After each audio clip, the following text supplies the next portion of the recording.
आज की डेट है 4 जुलाई 2026 और आज की डेट में यूपी टेट का परीक्षा हुआ है जो कि फर्स्ट सीट का पेपर समाप्त हो चुका है और हम पेपर को सॉल्व करने वाले हैं। तो वीडियो को आप कंप्लीट देखिएगा। और अभी हमने हिंदी का पेपर सॉल्व किया है। यदि आपने वो वीडियो नहीं देखा है तो चैनल पे अपलोड है, वीडियो सेक्शन में जाइए, वहां पर आपको देखने को मिलेगा। तो हम इस वीडियो में सॉल्व करने वाले हैं बाल विकास और शिक्षा विधि का भाग 1 का पेपर। जैसे मैं इसको यहाँ पे जूम कर देता हूँ, वीडियो को आप कंप्लीट देखिएगा। पहला प्रश्न पूछा गया था, संतुलित बाल विकास के लिए ध्यान देने की आवश्यकता है। तो ये ध्यान देने की आवश्यकता है शारीरिक, मानसिक, भावनात्मक और रचनात्मक पहलुओं पर। जितने भी लोग ए ऑप्शन मारे उनका सही हो जाएगा, क्योंकि संतुलित बाल विकास का अर्थ है बच्चों का सर्वांगीण विकास होना। इससे क्या होता है, शारीरिक और मानसिक और भावनात्मक, सामाजिक, जो नैतिक और रचनात्मक जो है, ये सभी बच्चों का विकास यहाँ पर होता है। तो ये आधुनिक शिक्षा का मुख्य उद्देश्य इसको माना गया है। तो ऑप्शन आपका यहाँ पर एक करेक्ट आंसर हो जाएगा। अगले प्रश्न पूछा गया था, जब बच्चे किसी काम को करने के तरीके की योजना बनाते हैं तो वे किसका इस्तेमाल करते हैं। तो वो इस्तेमाल करते हैं अधिगम रणनीतियों का। जी हाँ, जब बच्चा सोचता है कि कार्य कैसे पूरा करना है, कौन सा तरीका अपनाना है, तो पहले क्या करना है, वो इस तरह से जो यहाँ पे सोचना जो उसका जायज है उसको बोला जाता है अधिगम रणनीतियां, और इसी का उपयोग वो करता है। और इसी चीज को लेकर प्रश्न पूछा जा रहा है। तो ऑप्शन यहाँ पे सी हमारा करेक्ट आंसर हो जाएगा। अगले प्रश्न पूछा गया था, गेस्टॉल्ट मनोविज्ञान का कौन सा मूलभूत सिद्धांत यह सुझाव देता है कि शिक्षार्थी सूचना को केवल पृथक भागों के बजाय एक संपूर्ण संरचना के रूप में ग्रहण करते हैं। तो यहाँ पे संपूर्ण आपका सही हो जाएगा। कहने का मतलब है गेस्टॉल्ट जो कि मनोविज्ञान का मुख्य सिद्धांत है, और उन्होंने एक ही यहाँ पे चीज कह रखा है, the whole's is greater than the sum of its part. मतलब शिक्षार्थी किसी वस्तु या समस्या को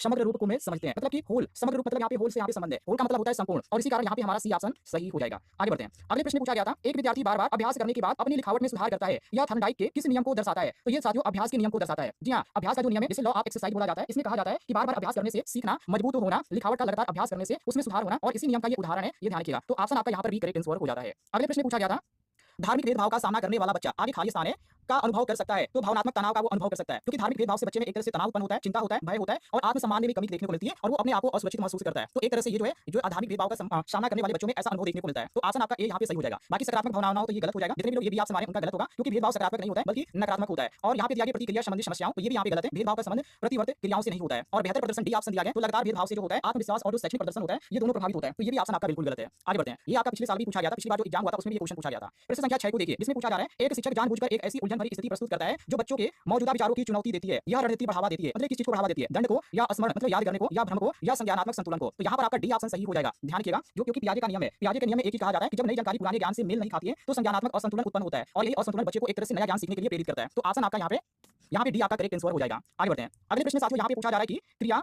क्रिया प्रसूत अनुबंधन अनुकूलन में स्वरूप मतलब अलंकार देने का तात्पर्य है। तो यहाँ पे क्रमिक जो कि सन्निकटनों का क्रमिक पुनर्बलन, ये आपका पहला ऑप्शन सही हो जाएगा, क्योंकि स्किनर कहते हैं, स्किनर के अनुसार कि शेपिंग में इच्छित जो व्यवहार है और पहुंचने के लिए जो छोटे-छोटे जो प्रयास किए जाते हैं वो लगातार जो कि रेनफोर्स जिसको बोला जाता है पुनर्बलित होते हैं, रेनफोर्स मतलब पुनर्बलित होते हैं। तो इसी को लेकर पूछा जा रहा है। तो ऑप्शन यहाँ पे हमारा एक करेक्ट आंसर हो जाएगा। अगले प्रश्न पूछा गया था, माता-पिता की भागीदारी समावेशन को मजबूत करती है क्योंकि यह साथियों सीखने में निरंतरता को संदृढ़ करती है। यहाँ पे सी ऑप्शन आपका सही होगा, क्योंकि घर और विद्यालय के सहयोग से बच्चे के सीखने में निरंतरता आती है और उसका समग्र जो होता है विकास होता है। तो इसी कारण यहाँ पे सी ऑप्शन हमारा सही हो जाएगा। आगे बढ़ते हैं। अगले प्रश्न पूछा गया था कि जिन पियाजे के अनुसार मूर्त सक्रियात्मक अवस्था जो कि 7 से 11 वर्ष है, तो उस बच्चों में क्रमबद्धता का प्रदर्शन करते हैं। तो साथियों वस्तुओं को तार्किक क्रम में व्यवस्थित करना, ये प्रदर्शन करते हैं। कहने का मतलब ये है कि जो यहाँ पे सक्रियात्मक यहाँ पे दिया गया, इसका अर्थ होता है वस्तुओं को आकार, लंबाई और वजन और भी बहुत सारी चीजें होती हैं, और उन्हीं के आधार पर तार्किक क्रम में व्यवस्थित करना। तो ऑप्शन आपका इसी कारण डी ऑप्शन यहाँ पे सही हो जाएगा। आगे बढ़ते हैं। अगले प्रश्न पूछा गया था, बाल विकास का कौन सा क्षेत्र शारीरिक गतिविधियों के लिए बच्चों की बड़ी मांसपेशियों के उपयोग की क्षमता पर केंद्रित है। तो साथियों ये स्थूल गामक कौशल विकास, यहाँ पर आपका ए ऑप्शन सही हो जाएगा, क्योंकि इसमें जो आता है उस स्थूल जो गामक कौशल है, इसमें बड़ी मांसपेशियों का उपयोग किया जाता है। और ये कहाँ पे होता है, तो जब दौड़ते हैं वहाँ पर देखने को मिलता है, कूदना उसमें भी देखने को मिलता है, और चढ़ाई करने में भी देखने को मिलता है, या गेंद फेंकते हैं तो यहाँ पर इस मांसपेशियों का उपयोग किया जाता है, साइकिल चलाने में भी किया जाता है। तो ये सारी जो गतिविधियां होती है एक तरह से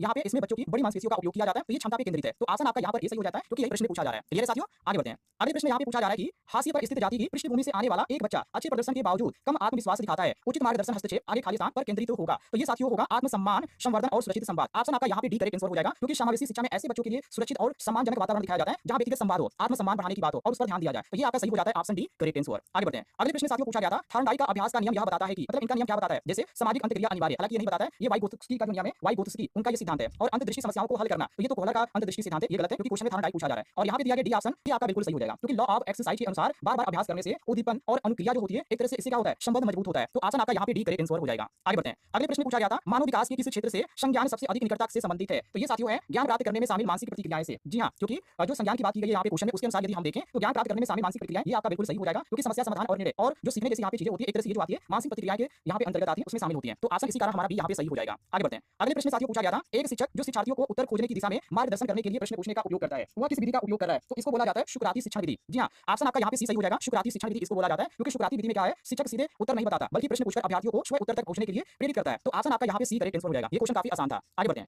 अगले प्रश्न पूछा गया था, परामर्श मार्गदर्शन से किस प्रकार भिन्न है? ये काफी लंबा ऑप्शन है। जैसे यहाँ पे पहला ऑप्शन सही हो गया आपका, क्योंकि परामर्श आमतौर पे व्यक्ति केंद्रित होता है, जबकि मार्गदर्शन अक्सर समूह केंद्रित होता है। तो ये आपका सही हो जाएगा, बिल्कुल सही है, क्योंकि मार्गदर्शन सामान्य दिशा या सलाह देता है और अक्सर समूह स्तर पर भी हो सकता है। लेकिन परामर्श व्यक्ति की विशिष्ट जो समस्याएं और भावनाएं और जो निर्णय उसको भी एक तरह से केंद्रित व्यक्तित्व प्रतिक्रिया देता है। इसको भी आप ध्यान रखिएगा। तो जितने भी लोग यहाँ पर ए ऑप्शन मारे उनका यहाँ पर ए ऑप्शन सही हो जाता है। आगे बढ़ते हैं। अगले प्रश्न में साथियों पूछा गया था एक शिक्षण दृष्टिकोण जिसमें शिक्षक सीधे विद्यार्थियों को अवधारणाओं, विचारों और सिद्धांतों को समझाता है, तो उसे क्या कहा जाएगा? तो साथियों उसको यहाँ पे बोला जाएगा व्याख्यात्मक शिक्षण। जी हाँ, क्योंकि यहाँ पे इसलिए इसको कहा जाएगा क्योंकि व्याख्यात्मक जो शिक्षण है उसमें शिक्षक जो है स्वयं विषय को एक तरह से क्रमबद्ध ढंग से समझाता है और यह तब उपयोगी होता है जब नई अवधारणाएं, सिद्धांत या नियम पढ़ाया जाता है, तो उसमें ये काफी यहाँ पे मजबूत साबित होता है। तो ऑप्शन आपका यहाँ पे सी करेक्ट आंसर हो जाएगा। आगे बढ़ते हैं। अगले प्रश्न में पूछा गया था सांस्कृतिक समावेशन के लिए शिक्षकों को क्या करना चाहिए? तो साथियों शिक्षकों को भिन्न सांस्कृतिक उदाहरणों को एकीकृत करना चाहिए। कहने का मतलब यह है साथियों कि समावेशी शिक्षा का उद्देश्य जो है सभी संस्कृतियों का सम्मान करना है। शिक्षक को अलग अलग समुदायों, भाषाओं और परंपराओं के उदाहरण कक्ष में शामिल करने का यहाँ पे कहा जा रहा है। तो ऑप्शन आपका यहाँ पे डी करेक्ट आंसर हो जाएगा। आगे बढ़ते हैं। अगले प्रश्न में पूछा गया था कौन सा शिक्षण दृष्टिकोण डिस्लेक्सिया या एडीएचडी और अन्य अधिगम अक्षमताओं वाले शिक्षार्थियों के लिए विशेष रूप से लाभदायक है, क्योंकि ये विभिन्न प्रकार के संवेदी अनुभवों का उपयोग करता है। ये जो आपका पहले दिन जो पेपर हुआ था उसमें फर्स्ट में ये क्वेश्चन यहाँ पे मिलता जुलता नजर आ रहा है, पहले भी ये पूछा गया था। तो यहाँ पे आपका सही हो जाता है ऑप्शन बी बहुसंवेदी अधिगम। ध्यान रखिएगा, ये आपका यहाँ पे सी ऑप्शन करेक्ट आंसर हो जाएगा। आगे बढ़ते हैं।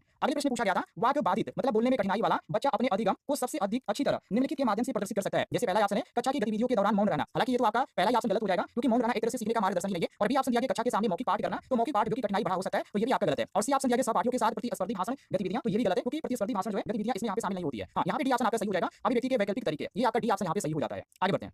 अगले प्रश्न में पूछा गया था कक्षा में भावनात्मक सुरक्षा बच्चों की सहायता करती है। तो यहाँ पर आपका पहला ऑप्शन सही होगा आत्मविश्वास के साथ भाग लेने में, क्योंकि भावनात्मक रूप से देखा जाए तो सुरक्षित वातावरण में बच्चे जो होते हैं बिना डर के प्रश्न पूछते हैं, अपनी राय रखते हैं और गलतियों से सीखते हैं और उनका आत्मविश्वास और सीखने की जो गुणवत्ता होती है वो भी यहाँ पे बढ़ती है। तो ऑप्शन आपका ए सही हो जाएगा। और भी ऑप्शन दिया गया कामों से बचने में, तो ये बिल्कुल यहाँ पे गलत है, क्योंकि सुरक्षा का उद्देश्य काम से बचना से इसमें शामिल नहीं है। और पीछे हटने से, तो पीछे हटने के बजाय सहभागिता यहाँ पे बढ़ती है, ये भी गलत है। और गलतियों से डरने में, तो ये तो सरासर गलत है, क्योंकि भावनात्मक सुरक्षा जो है गलतियों का डर से यहाँ पे काम नहीं चलेगा, ये भी आपका गलत है। आगे बढ़ते हैं।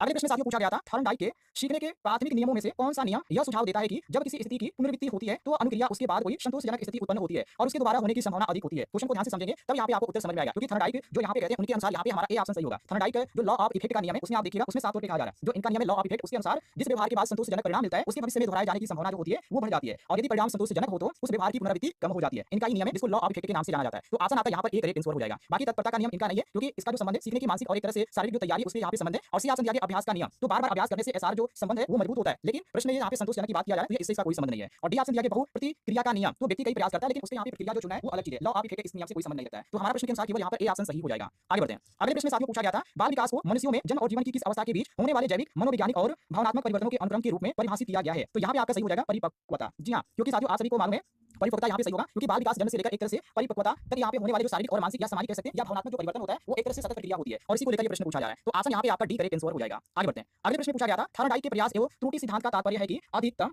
निम्नलिखित के बीच संबंध स्थापित करने का परिणाम है। तो यह यहाँ पर आपका जो सही हो जाता है ऑप्शन यहाँ पे अभी सही हो जाता है उद्दीपक और अनुक्रियाएं। जी हाँ, क्योंकि थॉर्नडाइक कहते हैं थॉर्नडाइक के अनुसार जो उद्दीपक है और जो अनुक्रिया है उनके बीच संबंध स्थापित होने से होता है। तो ऑप्शन आपका यहाँ पर बी करेक्ट आंसर हो जाता है। आगे बढ़ते हैं। अगले प्रश्न में पूछा गया था सीखने से कठिनाई की शीघ्र पहचान से आगे खालिस्तान में सहायता मिलती है। तो साथियों ये समय और उपचारात्मक सहायता मिलती है। कहने का मतलब है यदि सीखने की कठिनाई को जल्दी पहचान आप कर लेते हैं तो बच्चे को समय पर एक तरह से रीमेडियल टीचिंग और उचित सहायता दे सकते हैं। तो ऑप्शन आपका यहाँ पर डी करेक्ट आंसर हो जाएगा। आगे बढ़ते हैं। अगले प्रश्न में पूछा गया था शिक्षण को सर्वोत्तम रूप से इस प्रकार परिभाषित किया जा सकता है, मतलब किस प्रकार परिभाषित किया जा सकता है? तो अधिगम को सुगम बनाना। यहाँ पर आपका ए ऑप्शन सही हो जाएगा। आधुनिक शिक्षा में शिक्षक का जो कार्य होता है, शिक्षक का कार्य होता है वो केवल पढ़ाना नहीं बल्कि एक तरह से यहाँ पे याद करना और यहाँ पे नए तरीके से सिखाना भी होता है। तो इसी को लेकर पूछा जा रहा है। तो ऑप्शन आपका यहाँ पर ए करेक्ट आंसर हो जाएगा। बाकी कक्षा पर नियंत्रण ये तो बिल्कुल गलत है, क्योंकि कक्षा पे नियंत्रण एक तरह से अनुशासन के अंतर्गत केवल आपका यहाँ पर ए ऑप्शन सही हो जाता है। आगे बढ़ते हैं। प्रश्न संख्या यहाँ पे 26 को देखिए, जिसमें पूछा जा रहा है वे तकनीकें जो विद्यार्थियों को उनकी सोच के प्रति जागरूक होने और उनके सीखने के तरीके पर विचार करने में सहायता करती है उन्हें कहा जाता है। तो उसको साथियों बोला जाता है अधिसंज्ञानात्मक रणनीतियां। कहने का मतलब ये साथियों इसमें क्या है विद्यार्थी अपनी सोच, योजना और निगरानी और मूल्यांकन जो करते हैं वो स्वयं करते हैं। तो इससे क्या होता है आत्मनियंत्रण यहाँ पे बढ़ता है और अधिगम और समस्या का समाधान भी देखने को मिलता है और एक तरह से बेहतर निर्णय क्षमता का विकास भी होता है। तो ऑप्शन आपका यहाँ पर भी करेक्ट आंसर हो जाएगा। आगे बढ़ते हैं।